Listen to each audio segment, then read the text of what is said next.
Hello and a very warm welcome. You're watching a special edition of the Political Stock Exchange. Over the next 1 hour, we will be doing a one-of-its-kind probability analysis, looking very carefully at the chances of Narendra Modi being elected Prime Minister once again. Also looking at the probability of the Mahagathbandhan coming back to power. Now, how have we done this probability analysis? It's important for me to take a moment to explain that to you. We've used all the aggregated data collected over the past 6 months in the India Today group, Access My India Political Stock Exchange. Then we engaged a very well-known mathematician, a statistician and a psephologist by the name of Rajiv Kharandikar to do this probability analysis for us. He has done multiple opinion polls. He has a one-of-his-kind model where he uses the vote share, the seat share data available, extrapolates to try and give us the best sense possible of the one question everybody wants an answer to: kiski sarkar banegi? We won't give you votes and seats. We will give you a probable who is likely to form the government in May 2019. Joining us for this special discussion, I want to introduce first Rajiv Kharandikar. He's the director of the Chennai Mathematical Institute since 2010. He's a well-known psephologist and has been part of multiple opinion polls. With us is Sanjay Kumar, lead psephologist of CSDS. They've done an opinion poll of their own and we'll get a sense of what his numbers are looking like. We've also got Neelanjan Sircar joining us from the United States. He's also an election analyst. We've sent the same PSC data to him. He's been running his own numbers and he'll give us a sense of whether he agrees with what Rajiv Kharandikar is showing or not. And for a political perspective on this broadcast, we're joined at this time by Nalin Kohli of the Bharatiya Janata Party, and squaring off against him is Shama Mohammed of the Congress. So welcome to all our guests. I want to walk across and show you the one response that everybody wants an answer to: who is going to form a government? What is the probability analysis looking like? Let's just take that and then we'll get Rajiv Kharandikar to explain how he's done these numbers. So let me show you now, and I'll start with the NDA getting a majority, and the NDA and the UP are defined by all the parties who are part of this alliance at this moment. Rajiv Kharandikar estimates for the India Today group that at this moment, with just 1 day to go for campaigning to end and for 3 days to go for the first phase of polling to start, the NDA has a 50% chance of coming back to power. That's a pretty solid probability if you understand numbers and statistics well. That means 1 in 2 chances are that Narendra Modi is going to be Prime Minister once again. So what's the chance that NDA will get 250 seats, which means come very close to being able to form the government, or come within striking range of forming a government? According to Rajiv Kharandikar, there is a 72% chance of the NDA crossing the 250 mark. That means 3 in 4 chances are that the NDA will cross the 250 mark, and if they cross the 250 mark, they'll find the other 22 odd seats required to be able to form the government. That means there's a 3 in 4 chance that Narendra Modi will be Prime Minister again. What's the probability of the NDA staying less than 220? There's only a 9% chance of the NDA staying less than 220. If they are anywhere less than 220, that's when Plan B comes into effect. Will there be another BJP candidate who gets involved, who's pushed up to be Prime Minister? There's only a 9% chance of that happening. 50% chance of the NDA getting a majority, 72% chance of the NDA getting within striking distance. So Rajiv Kharandikar, at the outset, can you explain to our viewers why you believe that at this moment there's almost a 50% chance of the NDA in its current avatar forming a government, and a 72% chance that they'll come very close to forming the government? Yeah. So Rahul, as you know, the Axis poll data that I had access to and which I have used to make this analysis is quite different from the traditional opinion poll which I have been doing and with Sanjay ji and CSDS over the years, where we ask the people who will they vote for. Here that question is avoided, and instead we are asked who is your choice of Prime Minister. And so what we have to do from here is first get an estimate or guess what percentage of votes the parties may get, and from there we go to the vote to seat conversion. Now this is more or less the easier part. Here is the states where Congress and BJP are in direct fight with each other, like in Gujarat or Madhya Pradesh. There is no third significant player. Or in states where NDA and UPA, so BJP and Congress with their allies are in direct fight with each other. So it is Maharashtra. Or Bihar. Now, in these states, if you look at, let me take a look at Gujarat, where Mr. Modi is the choice of 53% against 35 for Rahul Gandhi. Now, if we try to interpret this as the vote share for the respective parties, we will be way off the mark. More or less, we can be sure that BJP is not going to get over 50% votes in Gujarat. In fact, whereas in almost all states, Narendra Modi is the choice of more than 50%. So how do we interpret this number? Well, so my first proposition is that those who are saying Narendra Modi as their choice, they are not going to vote Congress and vice versa. Those who are saying Rahul Gandhi is the choice, they are not going to vote BJP. However, everybody who said Narendra Modi is not going to vote BJP. Okay. So based on that, my assessment is that if the observed gap is here 16%, I assess that the gap in the vote shares is about 10%, 2/3 of this. Once I have made this assessment, I take it to my old vote seat conversion model, apply the swing there, convert the seat estimates into vote estimates into seats, and come out with numbers for each state. Okay, so I want to get a sense from Sanjay Kumar, because you've been doing your own very rigorous polling on the ground. A 72% chance of the NDA coming within striking distance means at this moment it's almost pretty certain that Narendra Modi is likely to be Prime Minister once we have the results on the 23rd of May. No, I would agree. I would say why 72%? In my own assessment, it could be even more, but Rajiv Karandikar has done a statistical analysis of that. I won't hesitate to say even 80% chances of NDA coming very close to the striking figure, which is very close to the majority. Sanjay ji, I didn't have the data you have. My assessment is based on the Axis data. Sure. No, these are probabilities. Yeah, so 72 could be 88 or 72 could even be 68%. Yeah. But I think NDA is very close to a majority mark. At this moment, with just the first phase of polling hours away, quite literally, our experts are saying that the NDA is tantalizingly close to getting a majority by itself. Things, of course, could change over the next few weeks. We'll discuss what could change in a moment from now. But I want to get opening comments from Neelanjan Sircar in the United States. Sitting where you are, looking at this Indian election, and you've done your own numbers. I know through the week we had multiple conversations around that. Are you in agreement with Rajiv Karandikar's analysis that there is a 50% chance of NDA getting a majority by itself and a 3 in 4 chance of NDA coming very close to forming the government by itself? So yeah, I mean, looking at these numbers and looking at what we've seen in the political stock exchange, I think I would agree with Rajiv ji that, look, you know, we can argue about whether the number is 65% or 80%, but looking at the numbers, it looks like the NDA is quite a bit ahead of the UPA and various other regional actors in terms of forming government. So, you know, a number that says 3/4 of a chance of the NDA forming majority or coming quite close to it seems quite reasonable by looking at this kind of data. The only thing that I would say is that, you know, the challenge, I think, and you know, we're dealing with people who've been doing this for a very long time. The challenge we have with working with this kind of data is looking at just these numbers and trying to project based on the relative popularity of Rahul Gandhi and Narendra Modi, how people are going to vote in this election is quite a challenging task. It's ultimately not who are you voting for, it's how popular are you, right? And we know that based on sort of underlying sort of ground realities that the Prime Minister is a very, very popular person, right? And we don't know differentially how that translates to the vote on the ground. And so this is a very demanding exercise. But that being said, looking at the numbers, it does look like the NDA is quite ahead. Nalin Kohli, if there's someone, I don't know if you're a betting man or how much you understand of probability and statistics, but if you're fond of fascinated by numbers like I am, a 3 in 4 chance is a very strong chance, which means at this moment, using a 6-month aggregate of the PSE data, there's a 3 in 4 chance of the NDA coming tantalizingly close to being able to form the government in its current avatar, Nalin.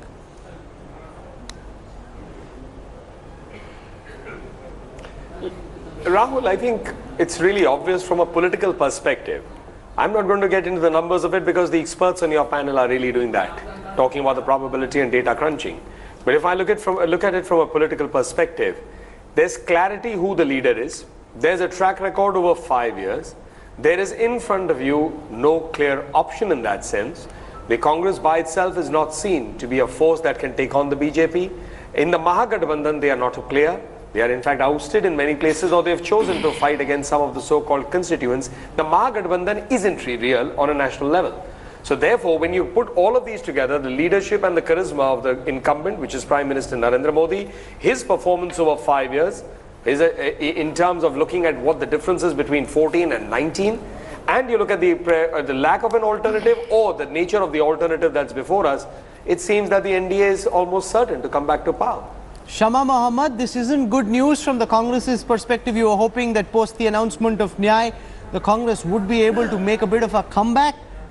There's only a 9% chance, according to Rajiv Karandikar's probability assessment, that the NDA will stay below 220. Therefore, whether they end up at 220, 230, 240, 250, 260, 270, 280 or more, the chances are that come the 23rd of May, there's a 90% chance that Narendra Modi is likely to be Prime Minister once again.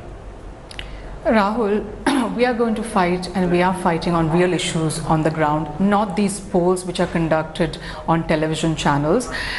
We don't know what are the sample surveys for these, who is involved, so these are really, let's look at the 2004 polls itself. I have it right in front of me. Aaj Tak predicted for NDA 284 seats.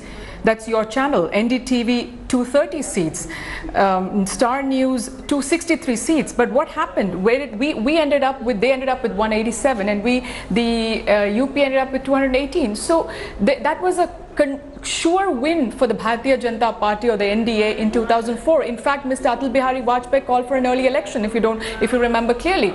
So these are predictions, and even 2009 we were neck to neck with according to the polls, but we won again very well in 2009. So these polls can come, but the real issues are the issues out there. I want to ask Nalin Kohli. Today they said that they have put in their manifesto that they're going to enact the Citizenship Amendment Bill. But when the Prime Minister goes to the Northeast, and since Mr. Nalin is in charge of the Northeast, why is he not talking about it? Why is the BJP president? So that's a separate issue. I want to stay focused on the numbers, and I'm not going to duck the question that Shama Mohammed has said. She says in 2004 the opinion polls got it wrong, and therefore this 50% chance of the BJP getting a majority means very little. And it is correct that as recently as 2016 in the United States, super sharp data number crunchers like Nate Silver got the probability analysis wrong. They have a similar model, they run similar models, they usually get it right, but there is, as you say, that 10% chance that you get it wrong. So let me ask Rajiv Karandikar this. First, the polls went wrong in 2004, that's correct. I can say that there's a lot of evolution in Indian polling since then, and if you look at recent track records, even when it comes to a small municipal election like the BMC or a small state like the northeastern states, we've got it right. So things have changed since then, but it is correct in 2016 with all the sophisticated polling that someone like Nate Silver did, he still got it wrong. So how confident are you that this could be right? And when people look at this, they say, "Pehle bhi to galat hua hai na, boss." पहले भी गलत भी हुआ है और सही भी हुआ है. Both have happened. No, but I must say that with the agency that we're working with right now, out of the 31 polls that they've done, 28 have been right. So if you're a student of mathematics and statistics, 28 out of 31 is a very high chance of getting it right. Rajiv. Yes. So I would look at it this way, that it can be wrong. Certainly this is not the truth, the whole truth, nothing but the truth. This is giving you a snapshot of the mood of the nation as of now, as seen through our polls. It could be wrong, it could be biased, but biased, not motivated. Okay, of course. So it is not the truth, the whole truth, nothing but the truth, but it is giving us an indication of and it is better than 5 experts saying that which way the wind is blowing. At least we have, this one is a survey based on 1,75,000 votes. Yeah, it's better than... Okay, Sanjay Kumar, you need to respond to this. This is a question that changes cephologists. You're doing a big CSDS poll. You've got certain numbers of what you think the BJP and the NDA will get. You think Modi is coming back to power. Shama Mohammed throws a data grenade at you. Says, boss, you were wrong in 2004. Not you personally, but all cephologists. Yes, 2004 is still hanging large on all the pollsters. I don't know how to explain why everybody got wrong in 2004, but you have already explained that things have changed. And remember what Rajiv Karandikar has already mentioned. This poll is only indicating the mood of the people as of 7th of April, 8th of April. This is not suggesting in any way, this is how I interpret these data, This is not suggesting that this is going to be the result on 23rd of May. This only is a reflection of how things stands now. And the way Rajiv Karandikar has worked on the probability, Neelanjan has already indicated about that. There is a big challenge. This is not based on the question of which party are you likely to vote for. This is an extrapolation from a proxy question which has been asked. Whom do you want to see as your next Prime Minister? Okay, Neelanjan Sircar, this is a question that all election analysts must deal with all the sophisticated polling tools and far lesser complexity in the United States. Every single analyst, or most analysts except the Mavericks, got Donald Trump's presidential election wrong. Everybody thought sitting in the US that Hillary Clinton is going to win, and she didn't in the end. So probability analysis is very fancy, very intricate, very finessed, but when it goes wrong, it looks really bad for everyone. That's right. So just very quickly, in the United States, one of the interesting problems, and just to throw another problem there, on aggregate, the vote share percentage predictions were actually not too far off. Where the analysts got it wrong is they didn't know where the vote shares were coming from. So what they missed was that in the state of Ohio, there was going to be a much greater vote share for Donald Trump than they thought.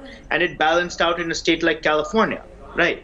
So that's an extra problem that we have here, which is we don't need to just think about states. We need to think about regions, and within regions, constituencies. So there are lots of ways in which the vote share can fall that can very strongly affect how the vote share converts into seat share. The other thing that I would quickly say is that there's an extra challenge in the Indian context. In most of the Western context, when someone doesn't want to tell you who they're voting for, they simply won't answer the question. In India, and I think Sanjay ji would agree with this, one of the problems you have is that you actually often have people who will lie.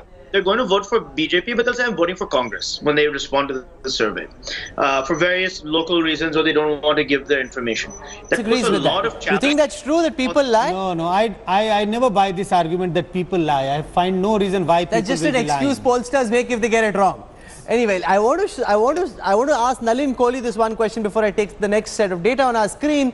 The 2004, the media was rah-rah. Everybody thought Atal Bihari Vajpayee is coming back to power. Sonia Gandhi was the foreign politician, and yet Sonia Gandhi won. So there have been times when pollsters have gone wrong. I personally didn't do the poll, but that's really no explanation. The institution did a poll, and therefore that number still haunts us and is absolutely correct. The question needs to be answered. And is that a fear that you have, that all these probability analysis, you can take an hour to explain how complicated and intricate your designs are? In the end, if they go wrong, they look really silly and wrong.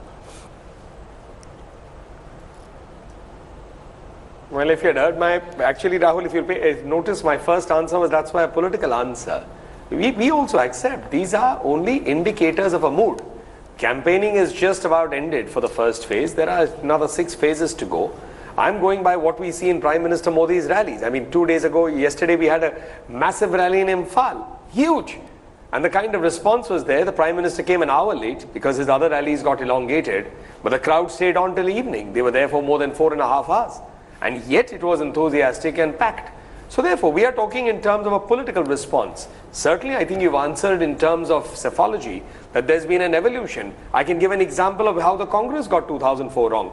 After the results, they kept saying, India shining, did the BJP in? We did our analysis, and the fact is we lost in all the cities and won all our votes in rural areas, including SC, ST and other votes. Okay, so therefore, India shining, I don't agree. The argument that the Congress has used for a decade and a half has no foundation in facts. I don't agree. I want to show you now the probability of the Mahagathbandhan coming to power. The same model, Rajiv Karandikar then worked the numbers the other way around and said, if this is the data coming through in the Access My India Today Group political stock exchange, what then is the chance of the Mahagathbandhan getting a majority? And I just want to explain. So we've taken the numbers that we are picking up for the UPA. We've added to this the numbers that we've got for the Samajwadi Party, the Bahujan Samaj Party, the RLD, the Trinamool Congress, Aam Aadmi Party, TDP, Left and Independent. So we've put a UPA together. It doesn't exist at this moment, but they've broadly indicated that they're willing to do business. So we've added all of them up and said, if all these parties come together and form a UPA 3, what then is the chance of the UPA coming to power? So let's have those numbers out on our screen right now. I want to take first the possibility of the Mahagathbandhan getting a majority by itself. The chance of the Mahagathbandhan getting a majority, that's all these parties taken together, if they were to agree to do business after the 23rd of May, there is, according to Rajiv Karandikar, a 16% chance that these parties will be able to form a government if they were to get together. 16% chance of the Mahagathbandhan getting a majority. If you look at the chance of the Mahagathbandhan getting close to 250, and that's where they can then pull in a BJD, they can pull in a YSRCP or a TRS.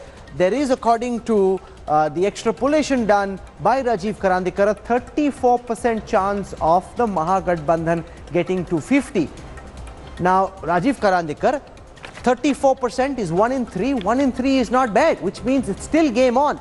Chances are, like, if you think of it as an India-Australia match, chances are you're going to win, but there's a chance that Australia could do well. 34 is 1 in 3. That's not so bad. Yes, but that's what the data says, at least according to me. Most others may not agree with this number. They may think the chance is lower, but my reading of the data says this. Neelanjan Sircar, 34% chance of the UPA, the Mahagathbandhan 3, getting about 250 odd seats. That's not so bad. If they get 250 seats, they will find the BJD, the YSRCP, the TRS. That's a best case scenario for all these parties. They'd love to have 250 kind of situation. What's your sense of these numbers, Neelanjan Sircar? I actually also agree. I mean, I think when you can see what's happening when you think of the first set of numbers. Once the NDA drops below the majority, somebody's getting that vote share. Now, most of the parties you name, the Mahagathbandhan parties, are going to be the parties that suck up most of that other vote share, right? So the moment that the NDA drops below a majority, there's a very good chance the Mahagathbandhan is also winning a significantly large number of seats, UPA plus some of these other parties. So I think that's what we're seeing, right? Which is, at the end of the day, if there's a 50% chance of the NDA crossing the majority mark, there's a 50% chance that it isn't. And the moment that it isn't, there's a chance that the Mahagathbandhan can be a serious player. Sanjay Kumar doesn't agree with this. You're saying you're not fully in agreement with... I thought I will extend the argument a little bit. You gave an example of Australia and India. I would say if the match is being held in Australia, the probability goes down. If the match is being held in India, the probability of India winning goes up. You also have to look at where is the match being played, how is the political climate, what Nalinji was hinting. The political climate, the way contest is going on, I think the possibility, the probability of Mahagathbandhan coming close to a majority or even getting 250 is very low. It's like India playing in Australia. Okay, so the Mahagathbandhan winning in May is like India beating Australia in Australia. It happened recently, so it's not as if it can't happen. It happened, but it's not commonplace for this to happen. Nalin Kohli, you'd have to get a lot of things wrong. I like this interplay between cricket and politics, two of India's pet passions, where the possibility of the UPA coming back to power exists. 1 in 3 isn't bad. 1 in 3 isn't a bad possibility, so it's not as if it's all lost for the UPA at this moment. But remember, we have added things who are parties which are fighting with each other. At this moment. We have added No, but it's pretty certain that they'll come together. Let Nalin Kohli. Essentially, other than TRS and BJD, we have added up everybody. Nalin Kohli. Well, I think first is, in a mathematical exercise, in effect, everyone else is being added up. But I think if I use the cricket analogy, first of all, it seems highly unlikely, but more or less it's clear that the two teams that are playing is the BJP and the Mahagathbandhan minus the Congress. So the Congress is in the spectator gallery. So I think that just really talks about the political irrelevance of the Congress, if at all. You're not talking of a 34% chance of the Congress leading a government as an alternative. And that's been the fundamental point that I pointed in my first question, that there is no alternative also. That when you look at the track record of Narendra Modi ji's government, when you look at his leadership and the clarity of it, when you look at it in terms of performance, and then you look at the alternative, that there is no unified alternative, it's state-wise if at all. The Congress is not even a player in some of those states by the reckoning of, say, Uttar Pradesh, where they don't even want them part of an alliance. So in all of it, it talks of the political irrelevance. So therefore, your own data seems to be indicating that if at all it is BJP led by Prime Minister Modi and the NDA, and on the other side you have the other parties just put together, and the Congress is not really that fulcrum of that. Okay, Shama Mohammed, which essentially means to extend that cricketing parlance, everything that can go wrong for the BJP must go wrong, and everything that can possibly go right for all these Gathbandhan parties need to go right. if you are to come to power, because there's only a 1 in 3 chance of the Mahagathbandhan crossing 250, and Rajiv Karandikar has been very generous and he's added the likes of Kejriwal, Mamata Banerjee, who at this moment haven't officially indicated that they're willing to do business with Rahul Gandhi. Please, Rahul, can you give me some time, because I've heard Nalin speak again and again and I need to rebut to what he has said. Now, a couple of points over here is that he keeps saying that we are not involved in the Mahagathbandhan. Yes, we are there. There are many of them, and I don't want to call it a Mahagathbandhan. I would call it alliance. That's what we used to call it. We are there in a couple of states. We are in certain states, of course. If it doesn't work, it doesn't work. But let's not forget, in 2004, there was no pre-poll alliance with Samajwadi or the BSP, but we have had post-poll alliance with them. So there are different ways of things happening. In 2017, when the election, I mean not last year, when the Gorakhpur and the Phulpur seats, you know, Gorakhpur is a seat of Mr. Adityanath. He had won it before many times, but he lost when the BJP is at the center. BJP is also in the state, but they lost it when the BSP and the Samajwadi came together. And in Kairana, the Congress party was also there. They lost it over there. So always alliances can make a difference, whether it's pre-poll or post-poll. So whatever these numbers are saying is something altogether. And one of the things which Mr. Karandikar said out there, Mr. Rajiv Karandikar, is that he came out with one word which I registered in my mind, is that these things can be biased. He said it himself. So yes, there is going to be a bias here showing these polls out there, and we should take it with a pinch of salt, and let's wait for the real results. So that's what there can be pre-poll alliances, one thing which happens, and there's post-poll alliances. So what I see out here is the ground reality. Again, one more correction to Mr. Nalin Kohli. In 2004, what analysis we did is the Bharatiya Janata Party lost in the rural areas. It is the farmers which made the Bharatiya Janata Party lose, or the NDA. So this is what's going to happen right now, because the farmer distress is huge in India, and let's not forget the 70%. Lots of number crunching, which we still need to put out. We're going to get you a net satisfaction index. If you look at those who are satisfied, subtract those who are dissatisfied, you get a broad sense of how people perceive the government in every state. So we will show you which are the states where the Modi government is most favorably perceived vis-a-vis the number of those states where the government has the highest level of dissatisfaction. So where are they strong, where are they weak? Wherever they're strong, they're likely to do well, quite naturally. As a corollary of that, wherever they are not perceived well, naturally the NDA is likely to do badly. We will also do a poll of polls. So we will look at all the data that's come out through the multiple opinion polls, and we'll try and do a poll of polls for votes and for seats to give you the cumulative sense of what all these poll pundits think. Welcome back. You're watching the India Today group, Access My India Political Stock Exchange. What we are going to do on this week's PSE for a moment is show you a poll of polls. Look at all the opinion polls. Remember, today is the last day these opinion polls can be shown. Tomorrow is when campaigning ends, and therefore this is a good moment to look at what all the other pollsters have done as well. So I'll start by showing you some of the latest polls, then we'll average them. I'm not a great believer in poll of polls because you don't really get any mathematical refined data, but you get a broad sense. Mota, what does it tell you? That's a good, that's always good to get from a poll of polls. So here it is on your screen. Jan Ki Baat projects that the NDA will get 310, the UP at 122, others at 111. Then there is C Voter, which projects that NDA will get 261, UPA will get 143, others will get 139. Then there is VMR, which projects that NDA will get 283, UPA will get 135, others will get 125. Then there is the News Nation poll, which says that NDA will get 273, UPA will get 133, others will get 137. There is the C Voter poll, which says NDA 264, UPA 141, others 138. The CNX poll says NDA 285, UPA 126, others 132. Z says 264 for NDA, 165 for UPA, others at 114. So let's now average out all these numbers. It's a very rough exercise, but it just gives you a sense of what people really want to know. What are the pollsters thinking mota. So mota, the poll of polls average is NDA at 277, which means 5 more than the majority. The NDA in its current avatar is projected to get by itself.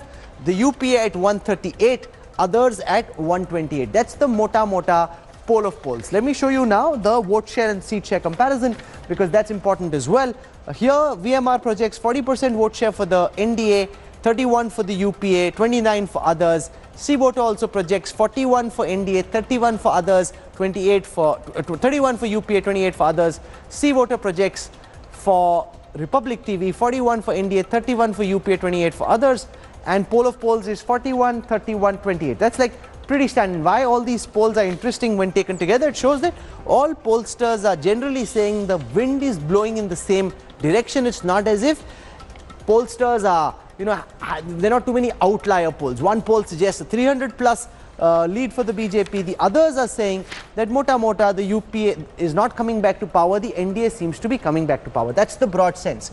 Rajiv Karandikar, what could change from here? That's the critical question. So we have seen in the past, 20 years ago, we actually with CSDS, we had done a poll, pre-poll and post-poll, and had seen a huge change. So things can change, and what can cause the change is statements from the two sides may drive away voters, or some other events. 20 years ago, there was a blast in Coimbatore which really changed the way Tamil Nadu voted. So there could be events, there could be statements. And the other thing would be, let's say the Nyaya scheme, more people may get to know and may react to that. Things like that can happen, that can change.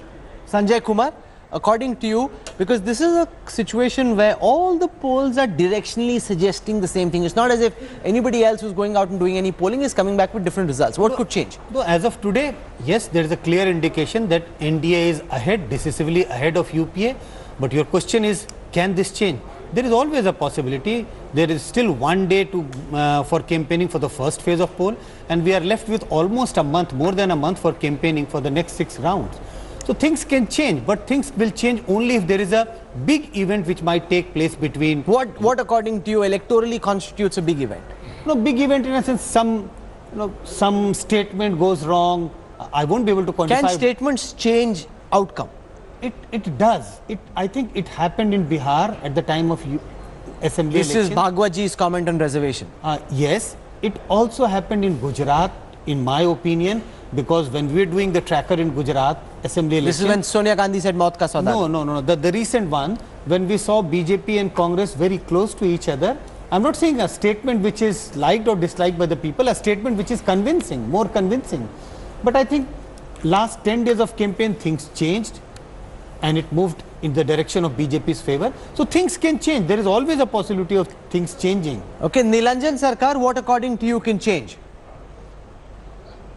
So I think that if we just look at the most recent state elections, they were actually quite difficult for the pollsters to call all 3 states, Madhya Pradesh, Rajasthan, Chhattisgarh, because a lot of things are changing quickly on the ground. I mean, we know that we're seeing from your own surveys that economic distress is an issue, agricultural distress is an issue, and we never really know how much anger there is and how it translates in the final vote choice.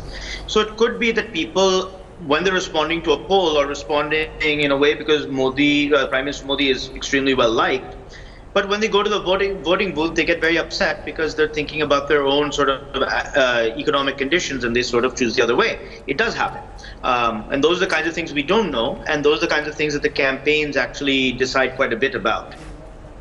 Okay, but there is also the winner's bandwagon effect, which the BJP would be banking on, that as voters determine after the first phase where the wind is blowing, they like to be on the winning side. Nalin Kohli, is that where the BJP hopes that the might of your campaign machine comes into play? It may not be a runaway sweep at this moment for the BJP, but if people start believing that Narendra Modi is coming back to power, then there is a high percentage of voters who wouldn't like to waste their vote and would likely jump on to what they believe is the winner's bandwagon.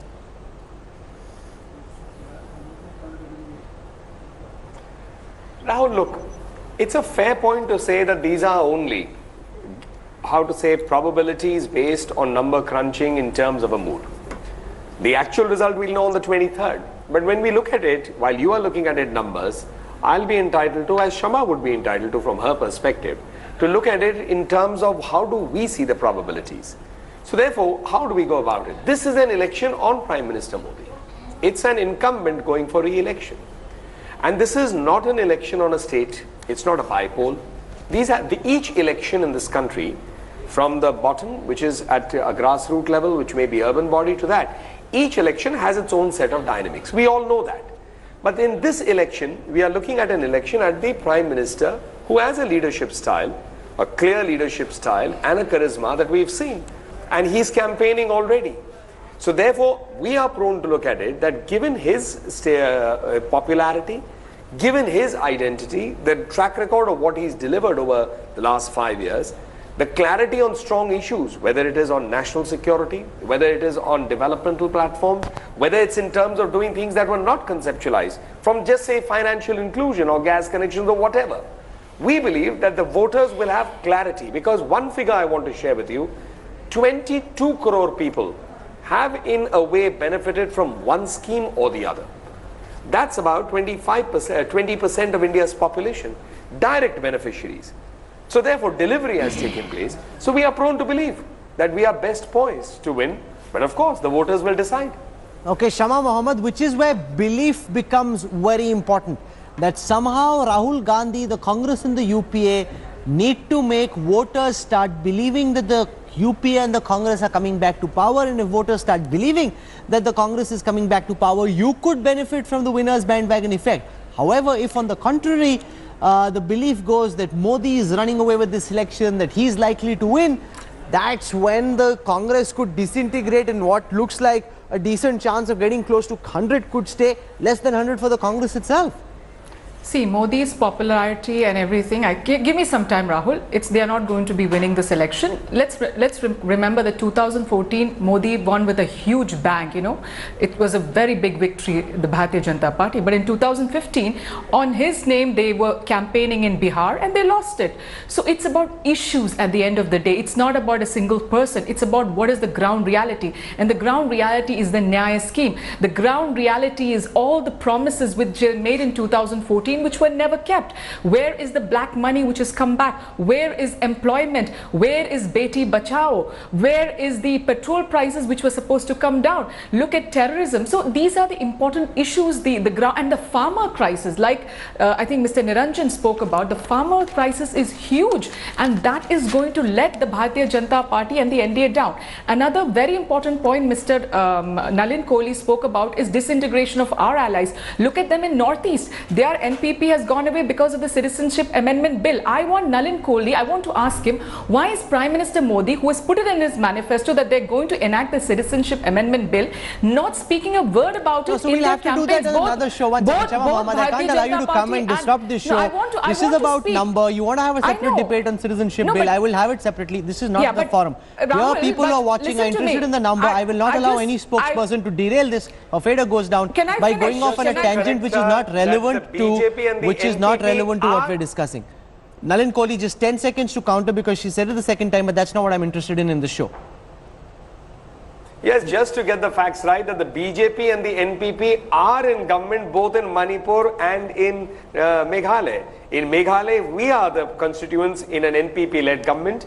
In Meghalaya, in Meghalaya, the NPP runs the government, we are constituents, and in Manipur, we run the government and the NPP. Okay, so I want to come back to the data. Let's stay focused on data. Data is important. That's what people want to know. If you can't respond with data, don't give us rhetoric. Stay away from the political stock exchange. I'm very clear about that. Okay, I want to show our viewers now the net satisfaction index. Let me explain what we are doing. We've used the political stock exchange data. We've looked at all those who are telling us they're satisfied with the government.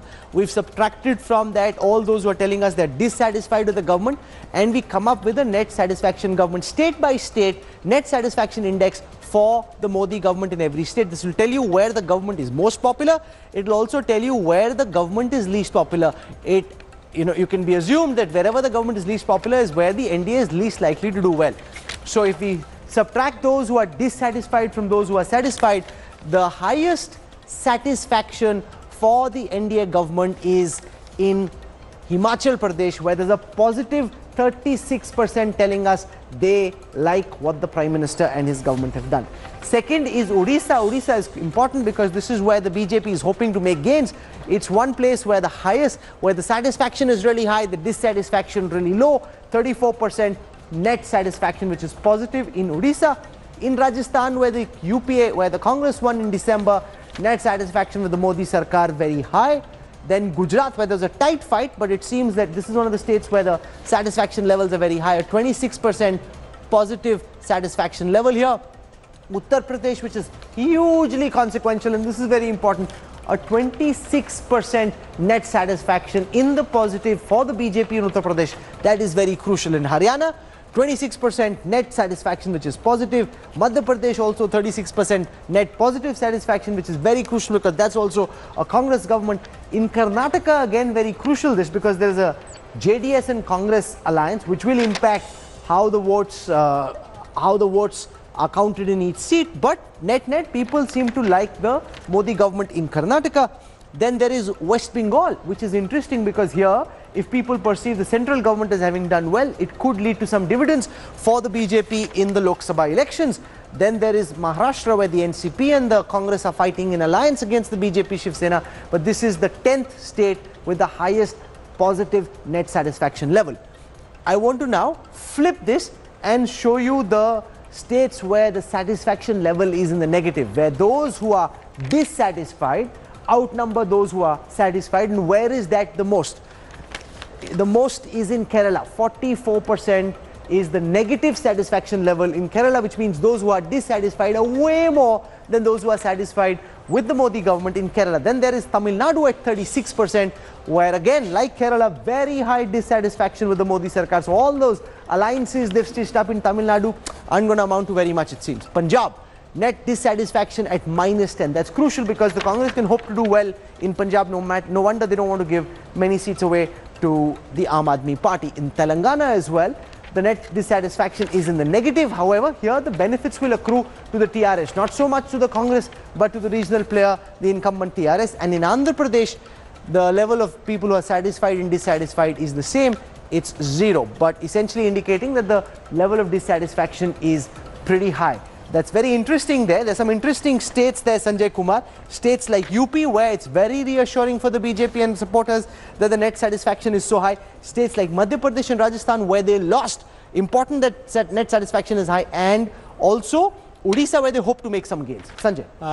Three kinds of trend. Let me first pick up the states where net satisfaction is in the minus.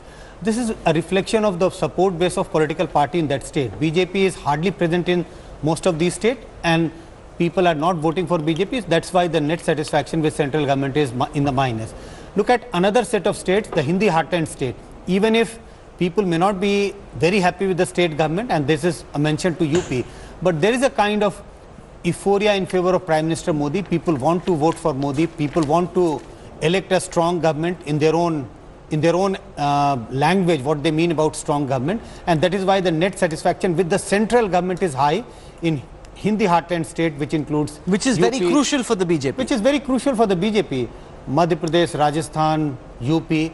And look at another sets of state, which includes Odisha and West Bengal in particular. These are the states where BJP is making inroads. And that is why people are looking forward to voting BJP. And the data reflects that there will be some inroads. How much it converts into seats, we can't say at this moment. That BJP has been able to make some inroads in West Bengal and Odisha.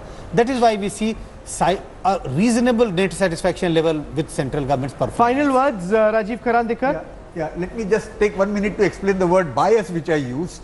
What I meant was that this is telephonic survey, and telephonic survey by its very nature could have a little bias built in.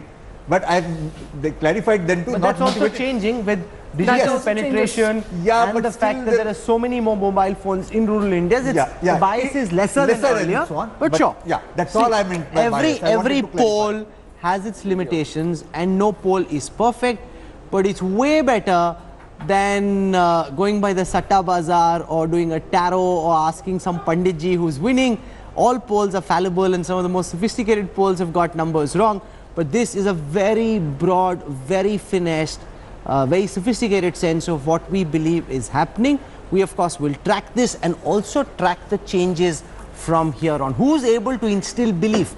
That belief, to my mind personally, is crucial. If people start believing a particular party is winning, then some of the numbers will, in the end, be bigger than what the polls at the starting point are capturing. They're capturing the mood now. As anybody starts believing that X or Y, whoever that X or Y may be, is doing well, there will be a ripple effect. We've seen it in multiple polls. It's pretty clear that that will happen again. I hope you enjoyed this broadcast. Lots of very interesting number crunching. Rajiv Karandikar, it will be interesting to see how much of this is correct. As always, if we get it right, Remember, you saw it on India Today, and this is the political stock exchange. If you got it wrong, then that's Rajiv Karandikar. It's entirely his fault. I'm only kidding. It's a collective responsibility. Thank you very much for joining us, Neelanjan Sircar, Nalin Kohli, Shama Mohammed, Rajiv Karandikar, and Sanjay Kumar for joining us on this broadcast. Thank you very much. We'll see you again tomorrow. Till then, from all of us here, goodbye. Thank you. Thanks for watching the video. For more such news and updates, please like, share and subscribe to India Today. Also check out our other great videos from our channel. We know you would love to.